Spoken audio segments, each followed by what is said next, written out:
Alexis Nunes alongside Paul Mariner. We're looking back at the Premier League action we've seen so far this weekend. But let's have a look at the table and see exactly what kind of movements the results that we've seen have done. So there you see Liverpool right back at the top of the table after their win over Cardiff City. Manchester City also got a big win and a confident win, I guess we could say, over Spurs, considering what happened in the Champions League midweek. But Liverpool only just on top of Manchester City. So Maras, who looked more impressive to you?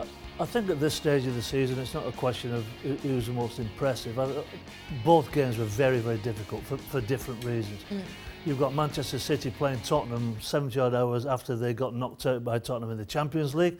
So Pep had to get his selection right. He had to get the players up for the game. So that's a massive mountain to climb. And then with Liverpool, they're going down to Cardiff. We know what Neil Warnock's sides bring to the table. They're fighting for their lives down in that bottom three. So it's not going to be easy for any of the sides. I'd just tip it maybe a little bit to City because of maybe Tottenham do pose a much bigger threat.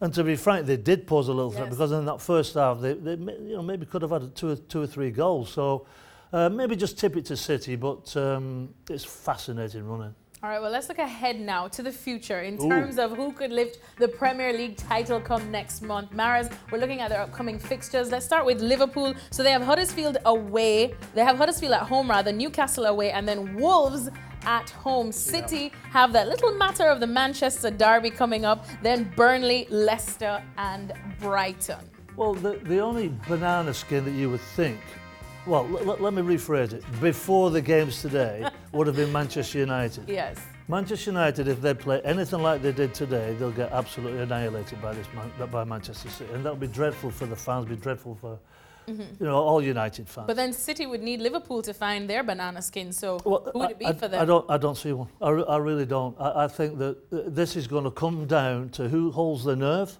and who wins out. It's as simple as that. If City can win every game, look, on paper, we ain't playing on paper. On paper, these games are all winnable by Liverpool and Manchester City. There's no two ways about it. But there's all sorts of other factors come into it. There's the nerve, there's what sort of vibe do the coaches give out, and so on and so forth. So Liverpool also still have Champions League against a certain team called Barcelona. Well, they do. But I think Klopp has got the squad together. I think he's got the mental strength within that squad to be able to rotate, to keep the quality high. And I think both teams will win all the games. I think it's that simple. So that will mean that Man City will win it. But a lot of football to be played. Easy to say, but not easy to perform on the day. All right, well, let's move on now and we go to the top four battle. We're going to bring up the table again quickly because, Paul, this is absolutely where it's at, madness. I think. It is madness because if you look at from where Tottenham are in third place, you would think that they are super comfortable. And then all the way down to Manchester United in sixth place with 64 points. So there you have it, only 3 points separating them. And after the results that we did see today, especially with Arsenal going down to Crystal Palace, United just absolutely losing it to Everton, it's almost like who really wants to be in this top four? So how do you see the next coming fixtures affecting these clubs? Well, again, it's going to be interesting with Pochettino. He's got Champions League, which maybe he didn't think he would have, but he's got it. And I honestly thought, when I've been working on ESPN FC, I've said that Tottenham was secure. I thought they were nailed on. But it's not the case now. Now, if he rotates the side like he did against Manchester City, albeit they played okay, but will they have enough in the tank with that rotation?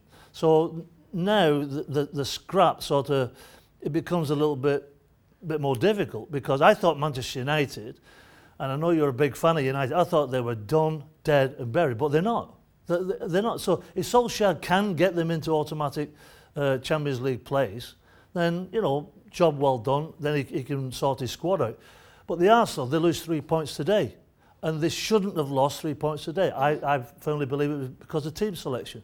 So this is as interesting a scrap for those Champions League places as it is for the actual Premiership itself. For the title race. So there's just an absolute scrap all through the table, at least just not in the middle. I think some of those clubs are already on vacation or at least planning it. Thank you so much to Paul Mariner. We'll continue tracking all the action from the Premier League. We're right here on ESPN FC.